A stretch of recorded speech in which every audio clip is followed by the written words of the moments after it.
Okay, so in this video we will do section B of working capital management from Kaplan kit of F9. So question number is 216. The first requirement of the question is indicate by clicking in the relevant box whether the following following are or are not assumption behind the traditional economic order quantity formula. तो EOQ का कुछ assumption है, like the first one is demand should be constant, purchase price should be constant, है ना. उसके बाद lead time should be constant, cost per order should be constant, holding cost should be constant, and there should not be any buffer inventory. तो constant demand obviously it is an assumption. Zero lead time, zero तो नहीं कहता है आपका, ये constant रहता है, so it is not a assumption. Okay, so next हमारा क्या है, क्वेश्चन ही है बट एक बार इसको ऊपर का पढ़ लेते हैं. Green company is furniture manufacturer whose auditor have pointed out that its working capital position is far from the satisfactory. The main problem is the high level of inventory, which has led the company building up a large bank overdraft. Manager at a green company have been numerous public lecture discuss various type of inventory control system and technology, but have felt that most of them are impractical. Okay, अच्छा इससे कोई related नहीं है, चलो. Second requirement, what is the EOQ for this inventory item. Okay, तो आपको purchase price दिया हुआ है. परचेज प्राइस हम लोग EOQ में यूज करते हैं क्या? यहाँ पे फॉर्मूला दिया हुआ है, एक बार देख लेना, ठीक है. तो ऑब्वियसली नहीं, परचेज प्राइस का काम नहीं है. एनुअल डिमांड, ऑब्वियसली ये डी जो है हमारा एनुअल डिमांड है. ठीक है. Supplier delivery cost per order, अब कॉस्ट पर ऑर्डर मतलब CO है हमारा, ये CO ऊपर का न्यूमरेटर का. And safe buyer salary per year, salary का कोई काम नहीं है तो ये तो यहाँ पे आएगा नहीं. Total number of order placed per year, अब ये लाइक हम लोग ordering cost, annual ordering cost calculate करते वक्त यूज होता है, बट इसमें यहाँ पे तो नहीं होगा, ये भी इरिलेवेंट है. Annual storage cost per unit, अब हमारा ये क्या है, CS, ठीक है, 2.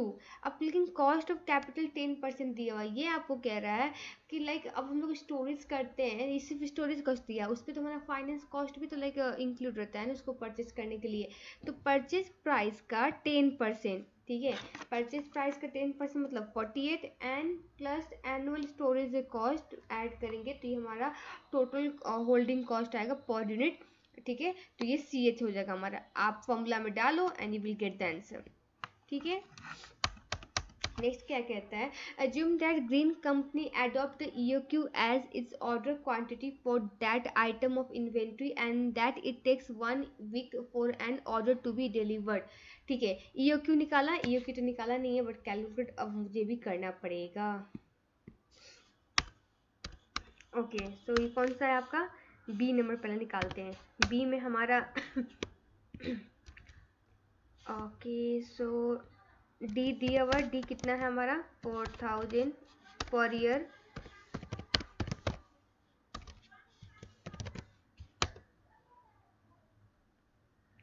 मैं डायरेक्ट फॉर्मूला में डाल देती हूँ ना, अच्छा रहेगा. मैं थर्ड पार्ट कैलकुलेट कर रही हूँ ना, EOQ, ठीक है. तो ये हमारा हो जाएगा 2 इंटू डी मतलब demand, demand is 4000 into CO means cost per order which in our case is 10, ठीक है.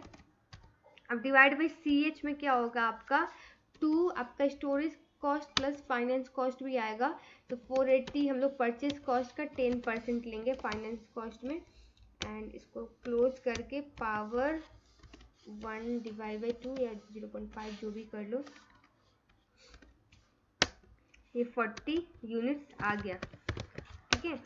अब हम लोग को जो सी वाले पार्ट में पूछ रहा है ना क्वेश्चन में, वो पूछ रहा है कि how much inventory will green company have when on hand when order is placed, मतलब और मतलब हाँ रीऑर्डर लेवल कितना होना चाहिए ताकि मतलब इस लेवल पे पहुंचने के बाद हम लोग ऑर्डर प्लेस करेंगे, वो पूछ रहा है.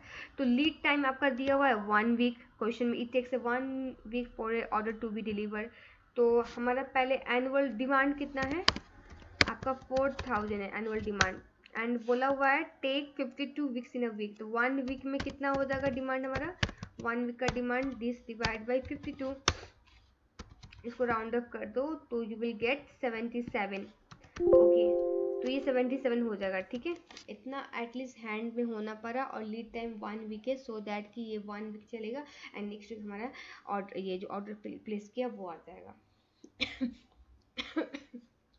नेक्स्ट क्या कहता है, which of the following above statement is or are correct? The following statement refer to different types of inventory control system and procedure. A just in time system imply relative low reorder cost, मतलब अब overall देखोगे ना तो यहाँ पे ordering cost high होता है, पर एक ऑर्डर प्लेस करने पे हमारा रीऑर्डर कॉस्ट लो होता है, बिकॉज हम लोग को जितना चाहिए उतना ही इन्वेंट्री मंगा रहे हैं ना, बल्क में थोड़ी ना, मतलब वो कर रहे हैं यहाँ पे बाकी जैसे इन्वेंट्री कंट्रोल सिस्टम के जैसा। तो जेटीए में क्या करते हैं, जब भी हम लोग चाहिए उस टाइम हम लोग लाइक सप्लायर से कॉन्टैक्ट वैसे बना लेते हैं, एंड जब चाहिए रिक्वायरमेंट होगा तब हम लोग लेके प्रोडक्शन करेंगे, यूज़ करेंगे, तो उस टाइम क्या होता है हमारा लो रीऑर्डर कॉस्ट होता है। ये इंडिविजुअली ऑर्डर का देखो, ओवरऑल नहीं। ओके, तो periodic review means ordering inventory when it falls below the designated safety inventory level। नहीं, periodic review मतलब ordering inventory at a fixed and regular interval time। ठीक है, तो ये आपका ये भी गलत है, ये फॉल बोल रहा है when it fall below designated safety inventory level, ये नहीं है। ठीक है, एक फिक्स्ड एंड रेगुलर इंटरवल में हम लोग इन्वेंट को रिव्यू करेंगे एंड ऑर्डर प्लेस करेंगे। Use of the economic order quantity model means that holding and ordering cost should be same. Obviously आपको बिलीव नहीं हो रही है तो आप एक बार क्या करो, annual cost and holding and ordering cost calculate करके देख लो, आपको सेम ही आएगा ईओक्यू के थ्रू। ठीक है, तो ये भी सही है 1 and 3। ठीक है, नेक्स्ट क्या है, which of the following claims can be which of this claim can be justified? The following possible benefit have been attributed to the just in time system. Okay, reduce inventory level। obviously हम लोग JTI के through क्या करते हैं, जब हम लोग को चाहिए होती इन्वेंट्री तब हम लोग सप्लायर से लेते हैं। इसका मेन एम ही है कि इन्वेंट्री लेवल को मिनिमाइज करना और कस्टमर सर्विस को इम्प्रूव करना। ठीक है, तो ये है लेस वेस्ट। ऑब्वियसली क्वालिटी इसका मतलब लाइक अभी से हम लोग जब फ़ोन करें तब इन्वेंट्री लेके सप्लायर से आ रहा है एंड हम लोग प्रोडक्शन करके कस्टमर को गुड्स दे रहे हैं, तो वहाँ पे कोई बफ्ड इन्वेंट्री वगैरह नहीं होता है। ठीक है, तो वेस्टेज बहुत कम होता है। सो क्वालिटी पे भी ध्यान देते हैं लोग, क्वालिटी को भी कंप्रोमाइज़ नहीं करते हैं, ये चीज़ भी ध्यान देना होगा। रिड्यूस प्रोडक्शन टाइम, ऑब्वियसली जब मतलब बोला ना कस्टमर का रिक्वायरमेंट के अकॉर्डिंग लोग प्रोडक्शन करते हैं तो प्रोडक्शन टाइम भी रिड्यूस हुआ। इम्प्रूव क्वालिटी प्रोडक्ट, हाँ इसका मैंने बोला इसका क्वालिटी भी फोकस होता है, ऐसा नहीं कि क्वालिटी कॉम्प्रोमाइज़ कर देते हैं। तो इसका फ्यू पॉइंट्स आप बुक में देखो अच्छे से दिया हुआ है, एक बार गो थ्रू कर लो। तो इसका ये सारा का सारा ऑप्शन करेक्ट है।